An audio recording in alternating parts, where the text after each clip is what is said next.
And welcome back to the Morning Drill. It is a Wednesday morning. Joining us, all three Crawford County Commissioners. And you can see there the groundbreaking of the new Judicial Center that took place last Thursday. We welcome the Commissioners this morning. Good morning, guys. How are you? I'm doing great. Good morning, Luke. Good morning.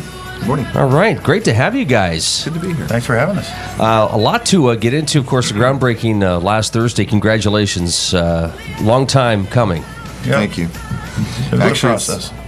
It predates this Board of Commissioners, that's for sure. That discussion's been around at least through the 90s. I would say it really came to, I think, ahead in terms of the need, defining the need. The need wasn't defined, but it was there.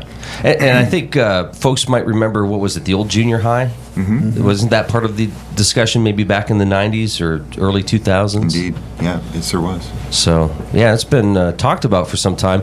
How did it feel to actually break ground after, having such a long history with trying to get something done? Well, it's great to finally see something positive happen and progress being made. It's like we've said, it's been a long time coming, and it's great to see something finally happen that you can look out your window or drive around the diamond and see equipment there, and progress is being made. All right, and again, for those listening, we've got the three Crawford County Commissioners. We have Mr. Jack Lynch. Good morning. We have C. Sherman Allen. Good morning. And we have Francis Wiederspan Jr. Good morning. Morning. Now, two of you guys just signed big consulting contracts and are going to be doing other work in the new year. So let's start with Jack and Sherman Allen here. Looking back at, Jack, 4 years, of course, you've been in the courthouse longer. Mm-hmm. Sherman, you've been a commissioner now for 8. What were some of the highlights for you guys? Mr.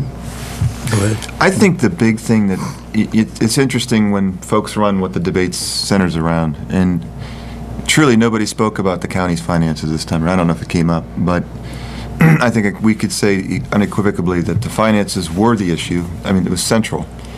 That problem has been fixed, and I say that in a way that is true. I mean, it's not dancing around the issue. So I think the financial package, the things that are the cost drivers, the insurances, inmate health care, going with prime care was a great move. And I think some of the things we did early on in terms of sort of really taking the hard things on, they're not highbrow, but they're the things that drive your costs on a week-to-week, month-to-month basis. Sherman? Well, I think I'd have to agree with Jack in the reference to especially our insurance. There was has been a great change in just the insurance field, and plus going out and looking at it, we, right off the bat with the brokership, we saved, I believe, around $60,000 of taxpayers' money right there, and. Sometimes I think some folks don't realize what that insurance costs the county taxpayers. We're looking at plus or minus a few $100s of $13,000 per employee, and also the prime care, bringing them into to oversee the health requirements and health of the inmates at the Crawford County Correctional Facility. I think those are probably two of the large ones, if you will. On the amount of money that's been spent, by county taxpayers. We're here with the Crawford County Commissioners. This is the Morning Drill on Stream Television and the Allegheny News Talk Sports Network. What's one thing, Jack, we'll start with you. What's one thing maybe you wish could have been resolved at this point? Is there a project, or is there something that you wish you could have maybe gotten done in the 4 years? Or have you accomplished everything you set out to do? I think we actually did accomplish quite a bit. I think when you look at the landscape, Luke, there's other things that this next board will need to look at more critically. One of the things that's true about the county is, as we move forward, we've made a lot of cuts. There's been a slight reduction in force, taking a look at 40-hour work weeks, trying to make more things that we have in place make sense financially. But I think as you move forward, you'll have to take a critical look at your operations. I think that's the core arena that, whether you take a look at privatizing options, you take a look at something else, I think that those things, in terms of what drives your defined benefit package and all of the things that are long-term, that carry long-term loads, I think that next board will have to take a look at those things, along with, and I know you'll say, the redux of the courthouse. That would be phase 2 of any project. Once things start to move across the street, you've got this building here, this grand old building that certainly needs attention. And we did do the roof and we did do the perimeter, but clearly the inside, that's the next, I think, large step in bricks and mortar that the county has to look at. I don't think Sherman has been vocal about that at all. No. No. No, that's from basically, basically in '08, that's the first thing that was on my radar with a number of employees, and I will be right up front. You know, my wife works in the basement of the courthouse, and those conditions are. I don't think anybody'd want to have many of your employees that spend a lot of time in the basement of the courthouse. Yeah, but I asked her about that. She said they were better than going home. Well, I don't know. No, about I'm just that. joking. So, I'm joking. But I sure hope they don't forget about the courthouse, especially your heating and air conditioning Right. and the air exchange program against CO2, mold problems, and that's not appropriate. Right. I mean, it's been going on too long, too many years. Well, it sounds like now that the groundbreaking has taken place, now at least this is in focus. This is part of that roadmap of getting all of this taken care of. Francis, I'll ask you. Actually, I got a couple questions for you. Of course, you just finished your 4-year term, ran again successfully. You don't do that unless you have other things that you want to do. What are some of the things you're excited about tackling in the next 4 years? Well, I think certainly the courthouse, once the judicial center is done, you know, that's got to be one of the number one issues. And I think the two commissioner-elects coming in feel the same way, that that's definitely something that needs to be looked at. And, you know, controlling cost, healthcare, you know, that's a big issue. It will continue to be with, you know, providing healthcare for and looking for ways to continue to hold costs down and work with the employees. That there may have to be some more cost sharing amongst the employees and what there is currently, and those are going to be a couple of big items for sure. Looking back at the past 4 years, is there one accomplishment that stands out more than others that you're more proud of? Well, I think getting this ball rolling on the building project is probably one of the greatest accomplishments. But certainly healthcare and keep, you know, holding the line on taxes for 3 of those 4 years and would be right up there with that. I have to say, I was talking, I think, to you, Jack, last week after the ceremony, and you know, you said people are going to point at this and say, "Oh, yeah, it's about time," or you know, it did take a long time. But you said, you know, we really worked with all these groups that had different issues. You know, we listened to what folks had to say. We were able to save the tar mansion. We worked around that. We understood that this is something that people wanted. You'll hear some people say, well, you know, they don't listen to me. But yet you guys have had open houses. You've moved meetings to evenings. You've moved meetings across the county. You have opened yourselves up for people to address these issues, if you will. Does that say that most of the people really don't think of these as issues, that they're okay with what's going on? Going back to your initial point, Luke, was, for example, the tar mansion. And you'll recall, or maybe you don't, but one of the scenarios had this building, you know, fronting the diamond and taking out the tar mansion. And we did have a public hearing, and clearly people were not for that option. They were not for. So, you know, pivoting the building is not fatal. Trying to listen to folks.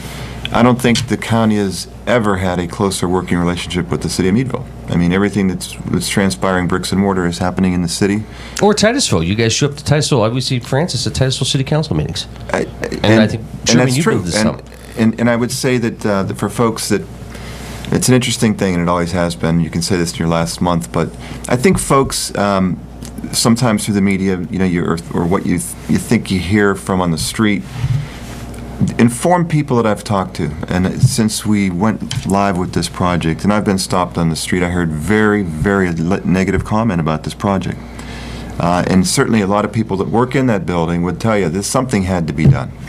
So I'm proud to work with this group in the sense that we've known these issues, and this was something that was tough to take on, both, I mean, as a challenge, politically, however you want to cut it, and make the critical decisions to get us where we are on this project.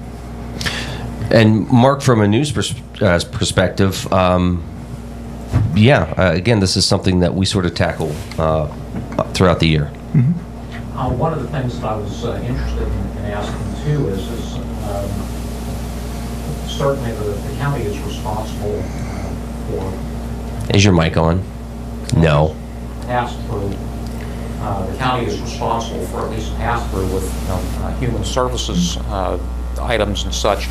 And of course, the budget at the state level is still a remaining issue. So how is this impacting the county at this late date? Well, we've had to take out a revenue anticipation note so we could fund those critical services with, children and youth, drug and alcohol, foster children and so forth to cover those costs. And we've done that. And but the biggest thing is Harrisburg needs to work together, both sides of the aisle, the governor and both bodies and the legislature to get this resolved. Almost 6 months is about 5.5 months at least too long. Yeah. Will he have the budget in place before he proposes what he wants in the next budget? That's a good Which question. is coming up, right? Which is a good question. Is it next month? By February? When's he have to have that? You would think that they would start in the third quarter, for the next budget cycle. There, just to augment Francis' thoughts, is that school districts, anybody who's dependent on these kinds of monies is really suffering right now, Luke. I mean, we the people put these folks in place, and I think we the people are demanding that they get this thing done. It is hitting us and in ways that the common person doesn't see, but certainly will, that uses our services. They will see this happening very shortly, that this is a real detriment. All right, so collectively, Sherman, you've been a commissioner for 8 years. You worked with 2 other folks prior to Jack and Francis. Talk about the past 4 years working with these guys. Well, it's been a different. And be kind. It's been a different thing. You have to learn about people's, certain nuances or whatever. My first 4 years was total H. We had a dictator, as far as I'm concerned, and there was no communications, and it was, in one respect, kind of like an easy 4 years because I didn't have to make any decisions. But that wasn't why I ran for office. It was to be a participant and also to add something to the county and address some issues that were there that I felt that we needed to look at and streamline. And one of them was our health insurance, and along with some other things too. I think our economic development needed a revamp, and that got done before I got into right after there. So I know things changed in that, and hopefully that works out to the best for everything. And then you got to come in and you got to learn about what things your new people have interest in or not have interest in. So.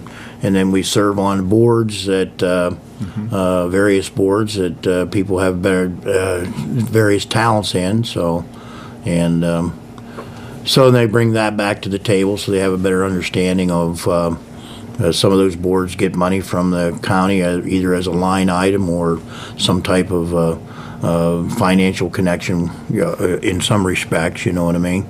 So. And you have to look at all those things, so that's... Well, Jack, Francis, I know that probably behind the scenes, and rightly so, there should be disagreements. There should be different ways of doing things. But from the outside, it looks like the past 4 years, you guys have worked well together. I think that's true. Yeah, I would certainly agree with that. I would agree with that. Obviously, you're never going to agree on everything, just like you said, and it hasn't always been the same 2-in-1 scenario, right. And that I think that's great. If 3 commissioners were always 100% on board, I'd have to wonder, just what's going on. But I think we've worked very well together, and I've been proud and honored to serve with Jack and Sherman, and have enjoyed these past 4 years. While we're on the subject, it's always tough for someone in elected office to make decisions that are going to be difficult in the long run. You're never going to please everyone. Right. I wonder how much how much common sense do you bring? How much personal belief or ethic do you bring? How much concern for the public do you bring to these decisions? It's got to be an awfully tough combination to have to handle, and any one of the three of you could probably field that question because you've all been there for so many years. I would say you have to be driven by, Mark, a sense of and a mission of public service. I think it starts with that and ends with that. If you get at any one of these jobs with a mission of public service, you don't have to be a rocket scientist. You have to have a good dose of common sense. You have to listen. And I think the thing that, when you do run for one of these posts, I mean, you are literally paid to make decisions. I mean, that's why people put you there. You have to consult with the best folks you have internally, sometimes externally through things like the CCAP, and come to a conclusion. And there's an old saying: it takes just as much effort to make the wrong decision as the right decision. But if you feel in your heart that you're making a difference and you're making a right move, I think you know it. It's like a good golf swing. You have the feeling that the internal confidence is this is a good move for the county. This is a good move for the people of the county. I've seen you play golf, so I don't think I shouldn't use that analogy. No, you shouldn't. That's terrible. It's awfully frustrating when you do make those decisions, and at times you get castigated in public for that kind of stuff. I mean, it's got to be awfully frustrating when you think, to the best of your knowledge, you've put your best foot forward, and there's folks that just don't see it or refuse to see it, or maybe even there's information that you folks are, and by you folks I mean that the commissioners are privy to, that maybe or maybe not you can't share. That's just got to be an awfully frustrating experience sometimes.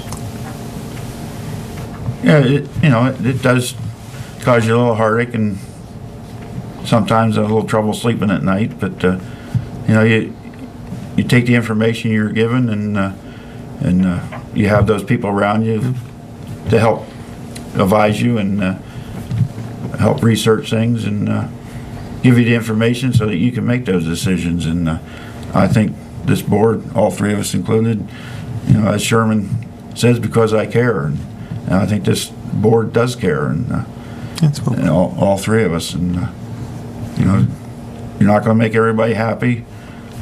They might like one person might like what you did this week, but probably next week they may feel a little different about the decision you have to make. But Well, I think it was a great Rick Nelson who said, you can't please everybody, so you got to please yourself. Is that Ricky Nelson? Yeah. Before we wrap things up, guys, let's kind of get to final thoughts here. Francis, obviously, you're going to be back as commissioner, so you'll be at the meetings. Will you two pop up on occasion and see what's going on? Will you still take an interest in what's going on countywide? Oh, sure. Absolutely. Well, I'm not leaving the county. Oh, no. No. Alexis Bird, Allen. At every meeting. No. Guys, we'll start with Francis. If you could, it is the holiday season, so if you could make one wish for the new year for the county, what would it be? well, I think just that everybody would remember the love that was shown by at the Christmas season by Jesus Christ, and share that with all those people around you, and not only just in the county, but anybody you come in contact to. So Sherman? Just be passionate. Yep, well, I concur with that, and just remember what the reason for the season is, and treat others like you would want to be treated upon. Or in Jack's case, better. Yeah. How about you, Jack? First of all, I'll say that last year at this time, I was the only one here. And I had no idea of the video, the excellent video. I thought maybe we'd see a clip of it today. But The one from last year? the one from last year. Oh, that was exceptional. And See, everybody else is like, no comment. I knew when I looked into the audience that something was up that day. I just wanted to wish people a Merry Christmas. Take this spirit of the season and this occasion and carry it forward. I think that we lose that. I mean, if you really reflect on why we're here, the things that we do collectively, goodwill to our common man with the message of love. I think that's It's a good way to go out of office as well, when you think about it. All right, so I have to personally say a big thank you to the three of you for treating us seriously and coming over and joining us every month. We greatly appreciate it, and hopefully that will continue next year. You guys have been wonderful, and I think, again, Mark and I talk about it all the time. We're here to promote the good things happening in the region and in the county, and you guys have done some great things, and we thank you for that. So, and Mrs. Wiederspan made these wonderful, wonderful cookies. Francis, you want to talk about these? Well, they're ugly sweater cookies, Yeah. so at least these you don't have to wear. You can just enjoy them. Yep. And she was up all night making these for us? Well, I think a good part of yesterday afternoon, I'm sure. Okay. Because I think you told me she was up for like 8 hours to make these 4 cookies. So, hey, good luck this holiday season with that. Hey, guys, thank you so much for joining us. Merry Christmas. And hopefully we'll see you guys, you two, next year as well. Those two knuckleheads. Yeah, maybe election coverage. There you go. That would be useful. Sure. Love to. Mark, get the contract. Let's make them political analysts. Yeah. Hey, guys, Merry Christmas. Merry Merry Christmas. Have a great Mark. Happy New Year. And we'll be back tomorrow. Have a wonderful, Wednesday. Have a wonderful Wednesday, everybody.